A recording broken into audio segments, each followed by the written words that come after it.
Hey guys, welcome back. Robocraft Early Access coverage. This is episode 45. I'm Igneous, and today, the Entropic Slug.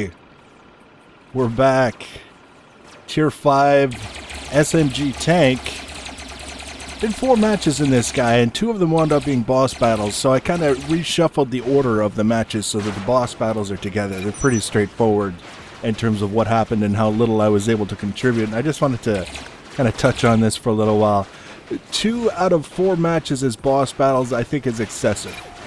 When you don't have the option, when you just get thrown into them whether you want to or not. I understand that these are being done this way to promote or to allow for testing of the whole boss battle system, and quite frankly I think there's enough testing being done, having been done, that we can just stop for a while. We can retool this whole concept of tier 5 versus tier 10 because it's just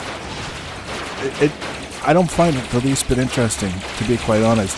The way I look at it is if you have to force people to take part in the activity by not giving them the choice, they queue for a match, they get a boss battle whether they like it or not. If you have to force them like that, probably not a very good activity to begin with. It's just, there's so many things that contribute to the outcome in a boss battle. You have people in platoons for the boss side, which I think is bloody ridiculous.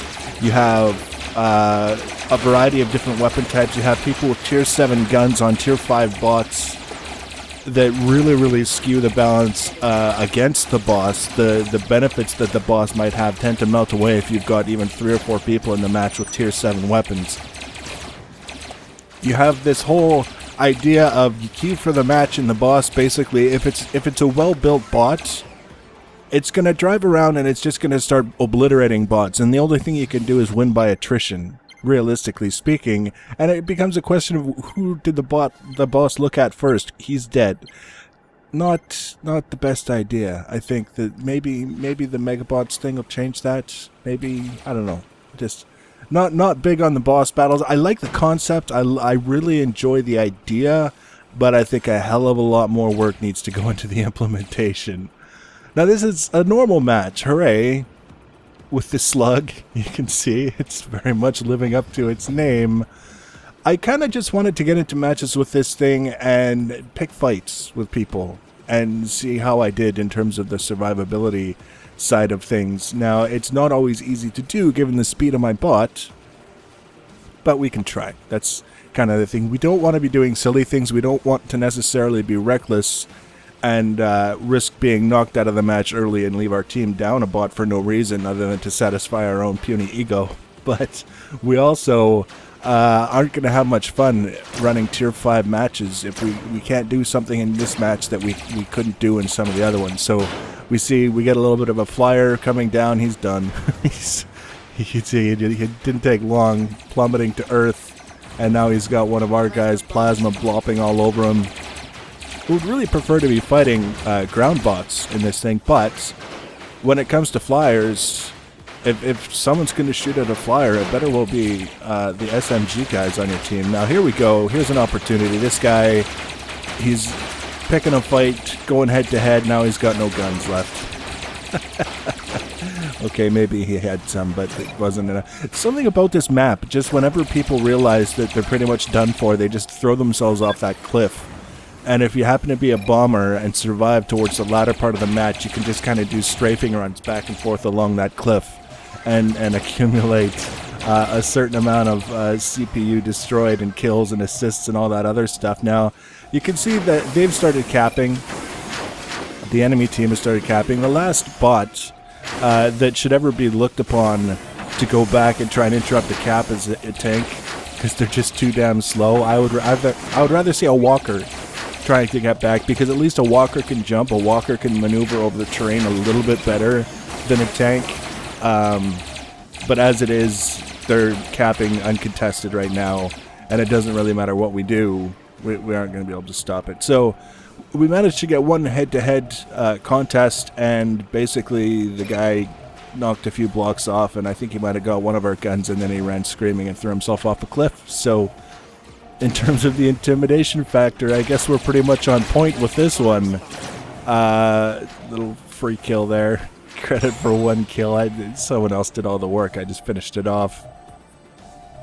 The Slug is, you know, it's doing what it's supposed to do. This one's a little bit better. This map is a little bit better for this kind of a vehicle because it's a little bit more open. It's not very big, and I know where the choke points are, where everyone kind of ends up in large groups, and that's exactly what we're looking for. So we're going to head on out and see what we can find. Again, without being necessarily reckless, but also not being too timid. That's the one thing I never want to be in this bot, is too timid, because we built it to take a beating. I'm kind of keeping an eye on the skies. It is tier 5, but still there are enough flyers kind of bombing around. That's a good idea to keep an eye out for them. Help out the team a little bit by running some anti-air, but also keeping an eye across the other side of this little valley here, because that's where everyone likes to show up. We got a guy up on the ridge. We're going to discourage him from proceeding. This guy, he's picking a fight, but there are too many of our guys to really say that I went head-to-head with him, so we're just going to kind of not encourage him to keep shooting at us, you know, help out the team, let them get some RP, and save our armor for a little bit farther along into the match when we get some alone time with some red bots. That's really what it's all about. It's just a little bit of alone time. You know, it's very important for any relationship, especially the people you're about to brutalize. Coming around the corner. Again, slow bot, very slow bot. Appreciate the heals. We took a little bit of damage in that exchange, but nothing major. We have so many blocks on this bot. I feel bad for healers who want to feel that sense of gratification of, that guy just popped like a balloon.